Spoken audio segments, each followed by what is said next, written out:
Welcome sa ating panibagong video review.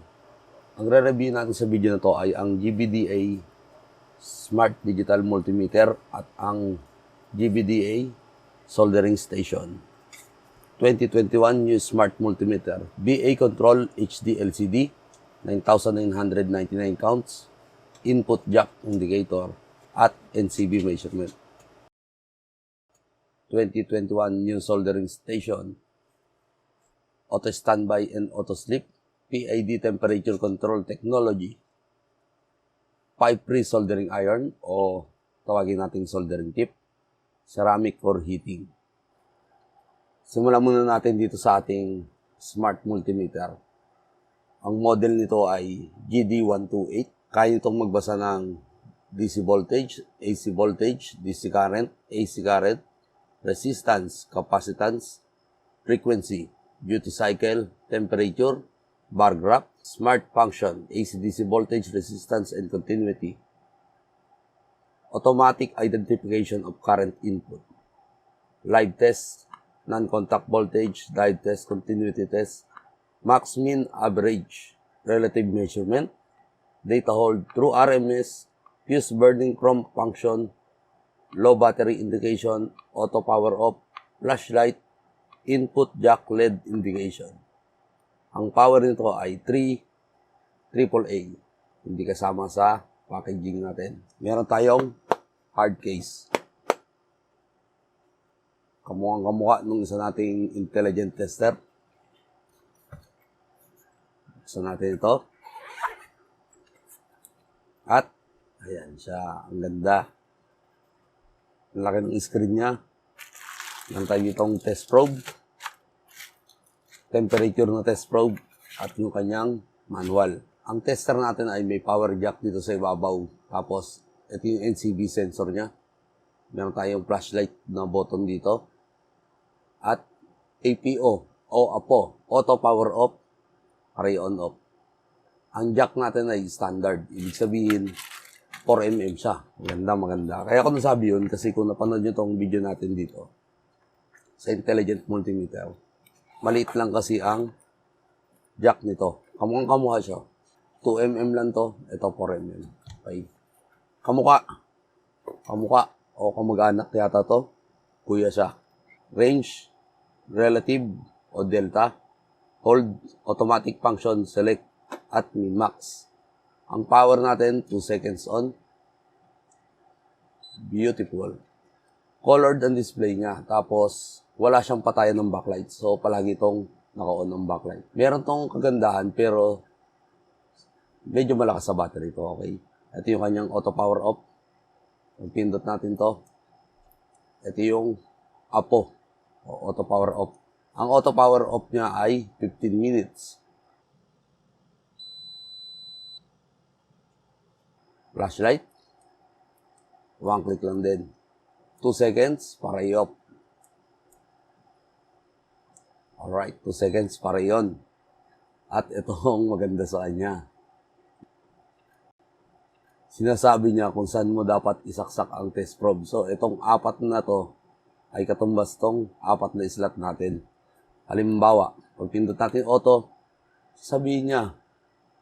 Pag pindot natin tong function, sabi niya kung saan i-detect. Pagdating natin sa ampere range, milliampere, ampere. Unang bukas natin, sa auto agad siya papasok. Test natin ang ating 220 volts.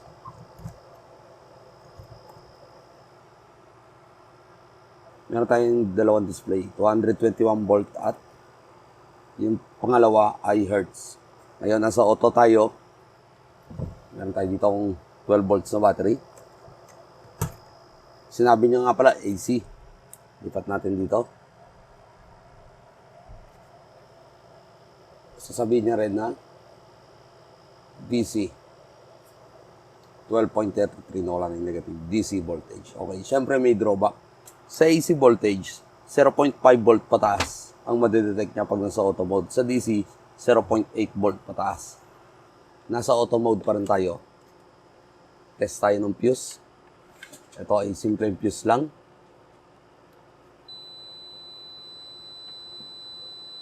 natunog siya. Okay. Test natin ang dalawang test probe natin. Dito meron tayong resistor na 220k ito. Kung hindi ako nagkakamali. 218k ohms. So yung secondary niya, display nasa temperature pa rin. Pero pwede rin tayong pumili. Halimbawa, sa auto tayo, pindutin lang natin to, mawala yan, smart niya. Punta tayo sa DC volt. Pwede nating pindutin yung nailaw pa rin yung indication yung select para maging AC. Okay, hindi na siya auto volt. Pag nasa smart function tayo, didinan lang natin ito, balik sa auto. Nalipat-lipat tong ating option. Okay? Ito pa isa maganda. Automatic, nalilipat siya sa ampere pag nilagay natin dito sa 10 amps na test probe. Nakita nyo yun? Lumipat siya sa ampere. Ang ganda. Lipat natin sa milliamps. Kusa siyang nalipat. Mautak siya. Okay. Balik natin dito. Hindi na siya kusa lilipat. Pero sasabihin niya yung lead. Wala sa tamang lugar. Testingin natin ang iba pang function nito. Ito, resistance lang. Pero pwede tayong pumili ng range. Lalabas doon ay manual. Okay. Nawala yung auto. Ohms lang, kilo ohms lang. Lilipat yung decimal. Mega ohms, lilipat yung decimal. Okay. Yan yung sa resistance natin. Continuity. Ang continuity natin ay 50 ohms pababa. Ibig sabihin, tutunog to pag nakadetect siya ng 50 ohms pababa.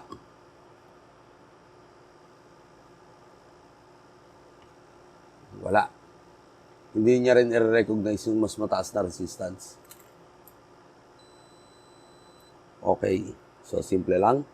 So, sa diode test tayo. Ang secondary niya, screen niya ay temperature pa rin. Test natin itong diode na to.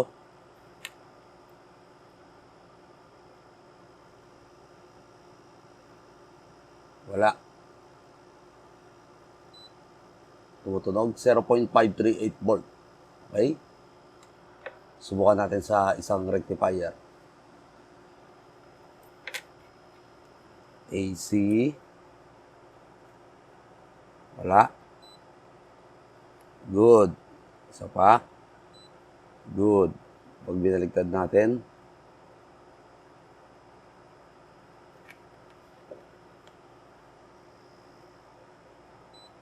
Good. Good. Okay. So, pwede tayo mag-check ng ang rectifier ay 4 na diode lang na nakakonfigure na full bridge function. Lipat tayo ng capacitor.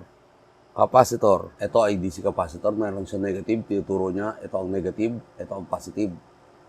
Ito ay 4,700 microfarad. I-discharge pa rin natin. Discharge. At ito ang negative. Ito ang positive. 4,700 microfarad.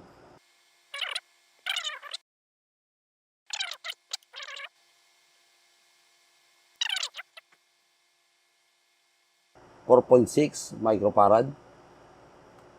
Hold. Okay, pindot ko lang hold. Kasi pag binitawan ko. 4.6 mF o millifarad.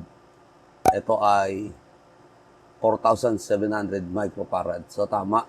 Ang 1,000 microfarad ay 1 millifarad. Millifarad, 4,600 microfarad. 96. Almost perfect. 10,000 microfarad, 50 volt. Meron tong wire. Kaya, i-discharge natin. Lagay natin yung positive sa positive. Bubol ko na lang. Tapos, tanggalin ko yung data hold. At negative sa negative. Ang secondary display niya ay temperature. Nag-iisip siya. Dapat to 10 millifarad o around na andun. 9.2 mF o 9,200 microfarad.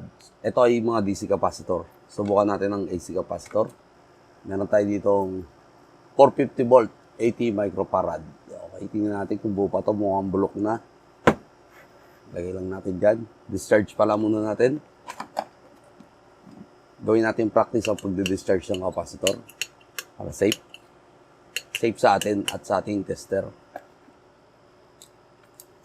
Papalitan ko ng test probe. Yung DIY test probe ko na alligator clip.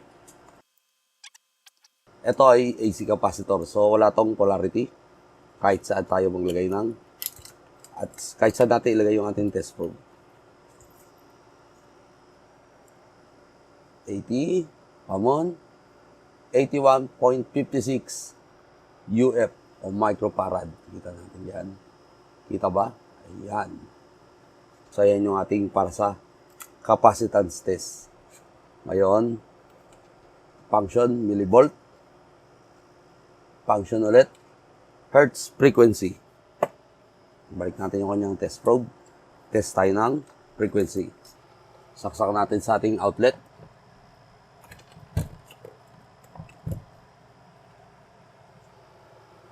Meron tayong 59.91 Hz. 59.9 Hz.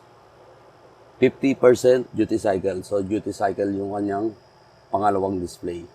Alright. Makita natin percent. Ito Hz. Test pa tayo ng isa. 50 Hz naman. Itong ating Powerwall Mini na merong 50 Hz na inverter. Palagay ko lang ang test probe dito sa kanyang plug. Kung maaabot. Medyo maluwag. Tingnan natin kung marireading niya. Good odd ba? Okay, naka-on tayo ngayon. Meron tayong 48.58 Hz. 48.5 Hz. 49.9 duty cycle. Okay. Next ay ang temperature reading. Subukan natin ang kanyang temperature measurement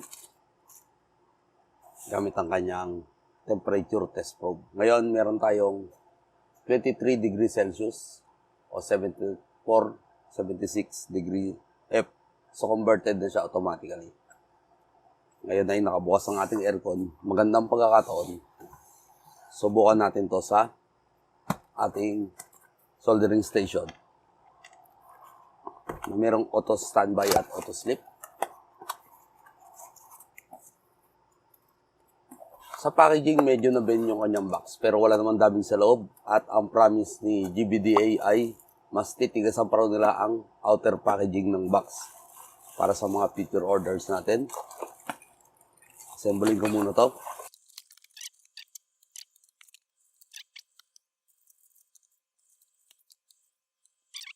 Ang model nito ay GD318. 230 volts AC, 50 Hz. 50 Hz siya. Ang ating plug ay European o bilog.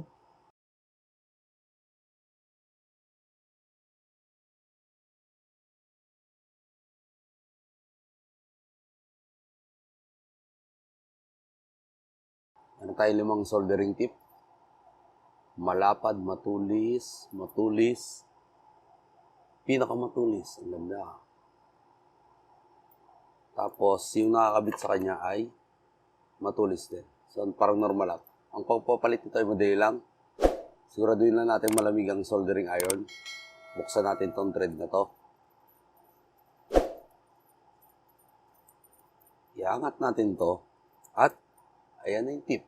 Ayan yung kanyang mismong meter. Pwede natin palitan ng mas malaki. Subukan natin tong pinakamalaki.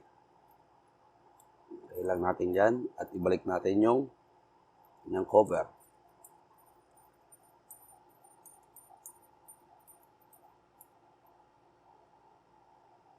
Beautiful. Ilagay natin to dito.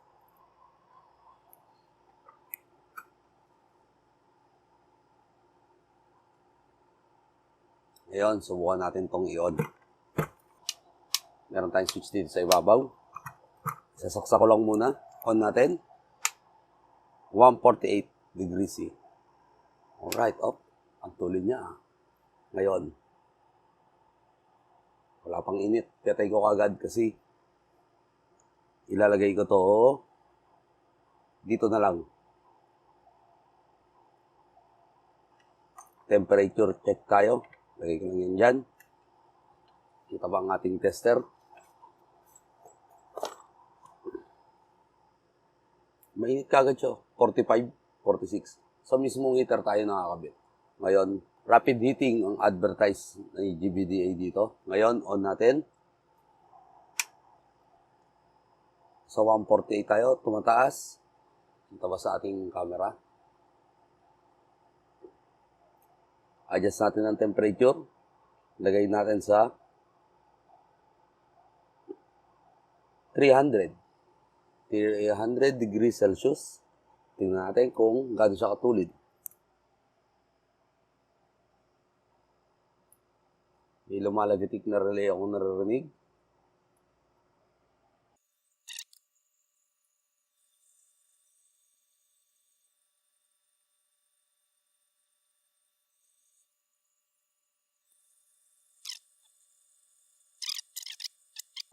Okay, short press, dilipat sa C, degree Celsius o degree Fahrenheit. Long press, lock and lock.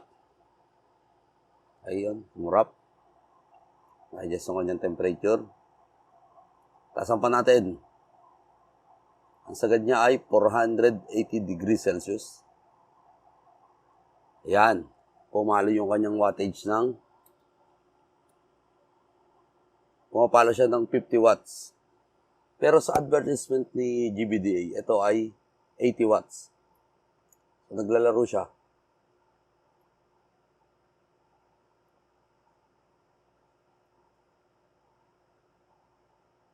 Ayan, bumaba ulit ng 15 watts. 7 watts. Ibig sabihin, na-reach na yung temperature niya.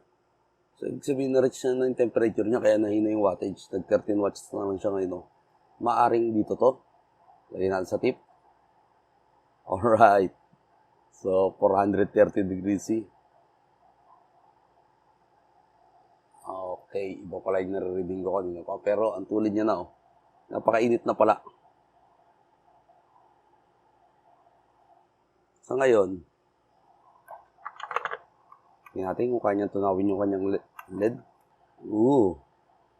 Ang ganda. Ang ganda niya. Ang tuloy niya uminit. Wow.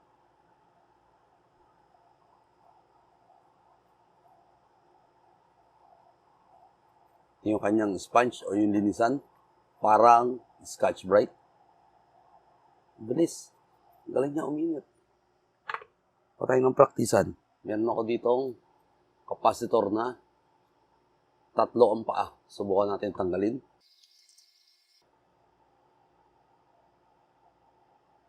Grabe siya, oh. Ang galing.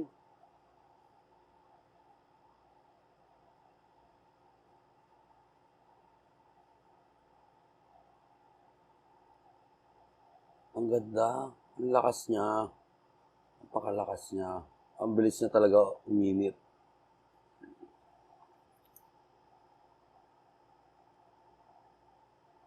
Tanggal ka agad, oh. Subukan natin yung kanyang sanction. O soldering pump. Subukan natin itong libreng soldering pump. Ito ay mukhang mumurahin lang. Pero malakas.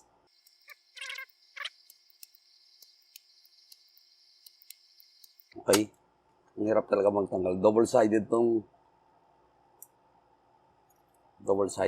Subukan natin tanggalin na lang ng mano-mano. Ang ganda niya. Sa normal na soldering iron na ginagamit ko, napakahirap magtanggal ng ganito. So, napakaganda ng ating soldering iron. Sana lang ay okay ang 5th Hz sa 6th Hz. Tanungin natin si GVDA kung okay lang ang 5th Hz na rating nito sa ating bansa. Sa ngayon, meron siyang 50 watts na konsumo o 13 watts. Ay nagbabago-bago, naging 11 watts. Meron pang dagdag na wattage itong aking test area. So, hayaan ko lang siya na nakasaksak. Kasi sabi nila, auto-sleep. Auto-standby ng 10 minutes. Auto-sleep ng 20 minutes. Ngayon, balik tayo dito sa ating tester. Lipat tayo sa NCB. Ang NCB ay non-contact voltage. Ito yung kanyang sensor. Ito. Tapos, meron tayong temperature. Palamig ng palamig, 22. Ito ay nakaka-detect ng voltahe. So, low volt.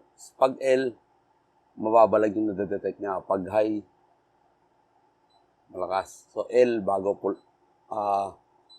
berde itong ating ilaw. Pag nilapit natin, nagpupula yan bago high. Wala. Yan, high. Pwede ito sa mga likuran ng pader. Halimbawa, imagine natin, yung plastic molding na yan ay wala. Nasa likuran ng pader. So, magbabare na ako dito. Gusto ko lang malaman kung merong voltahe dito. Pero, check nyo rin kasi ang non-contact voltage, pag walang nakasaksak, halos wala siyang nadedetect. Tip ko lang sa inyo, lagyan nyo nung nakasaksak yung outlet na mga tietes nyo. Pag pinunod natin itong select, lilipat tayo sa live. Tapos umiilaw yun. Doon daw natin ilagay yung test probe na pula. Nasa live tayo, check natin ang battery. Negative, wala. Battery positive, wala. Itong outlet natin, L. Ibig sabihin, live yan. Dito sa kabila, wala. Kasi, itong adapter na to ay merong switch. Ibig sabihin, itong kanan na to, yun yung kontrolado ng switch na to. Okay? Isa palaging live. Mahigit 10 minuto na at siya ay nag-standby mode na. ST8. Okay? Standby. Abbreviation siguro yan ng standby. At meron tayong 0.93 watts.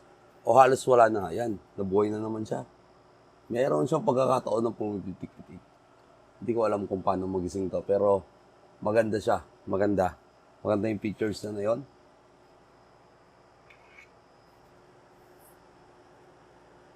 Ngayon naka-standby siya. Tignan natin ang temperature nito. Okay. Nawala yung standby niya. Ginalaw ko lang to. Meron kaya sa sensor? Nag-iba na yung kulay ng tip niya. Oh.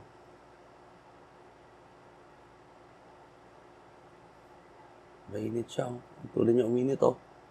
Gusto ko lang ulitin yung test. So, nakasaksak to. Nakaset to sa 450. I-on na lang.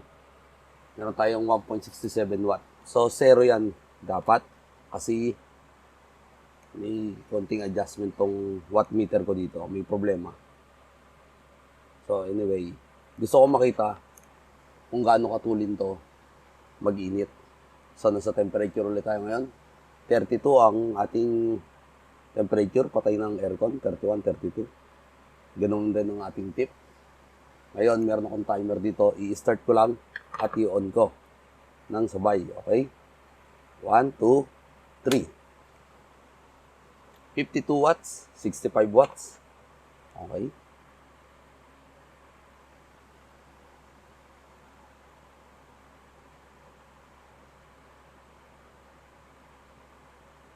Ang bilis na umakyat to sa kanyang LCD. Meron tayong 56 watts. Naka-full power siya ngayon.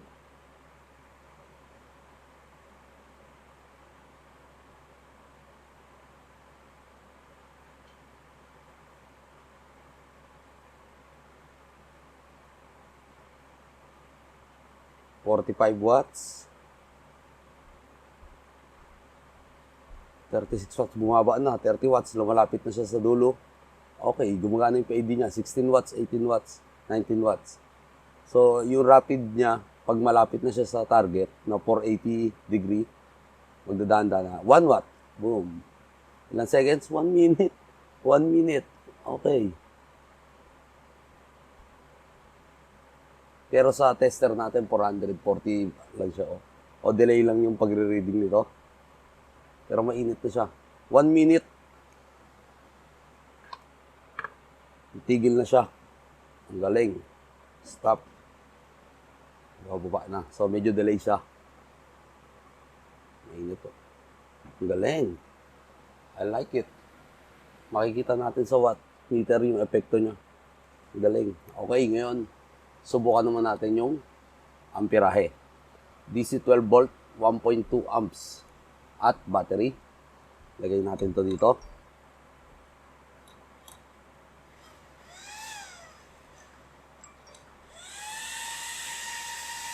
malakas siya. Pero duktungan muna natin ng wire.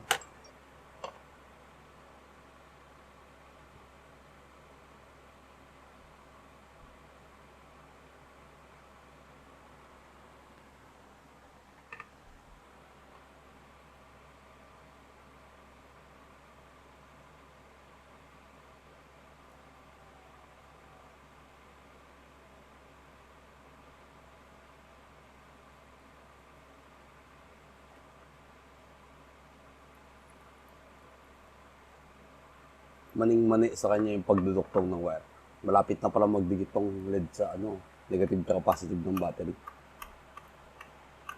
Ang ganda. Beautiful.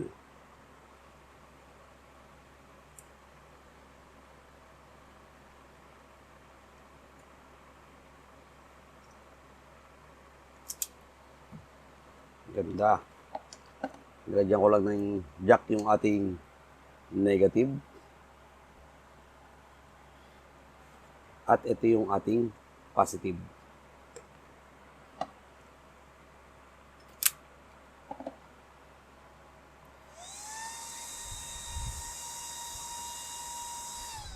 Ito natin ang ating paboritong test probe. Dito sa 10 ampere, lumipat na kagad siya. Nasa ampere na kagad siya. Nasa ampere DC tayo. Pwede tayong mag-select AC ampere o AC current. Okay? Dito tayo sa DC current. So, lalagay ko lang tong positive dito sa battery. At ilalagay ko to dito sa load. Tatanong siya pag naka-DC. Na-tit-tit. Ako kung naririnig. 600 lang. 700 milliamps. O 0.7 ampere. Sa milliampere, meron tayong 600 milliamps. So, hindi tayo pwede sa milliamps. Pero ayun siya, ang lakas.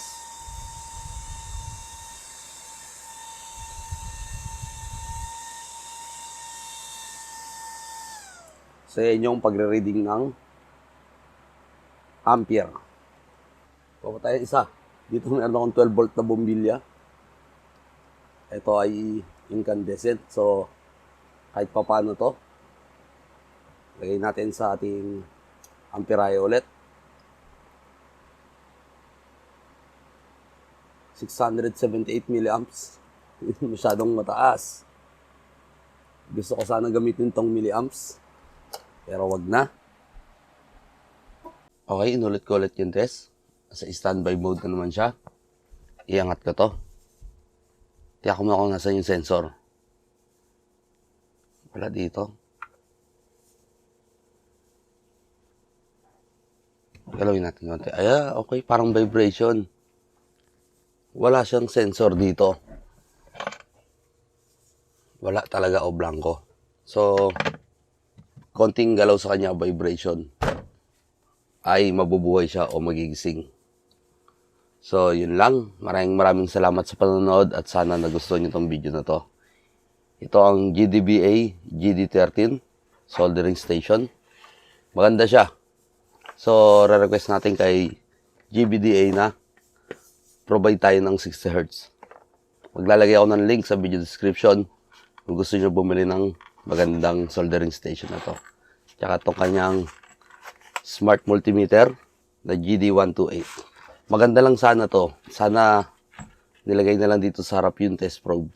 So, yung salpakan, sana dito na lang nilagay. Para kahit hindi na natin tanggalin sa hard case, pagbukas natin ganyan, bunot ng test probe, pwede na tayo magsaksak dito. Pwede na tayo mag-test.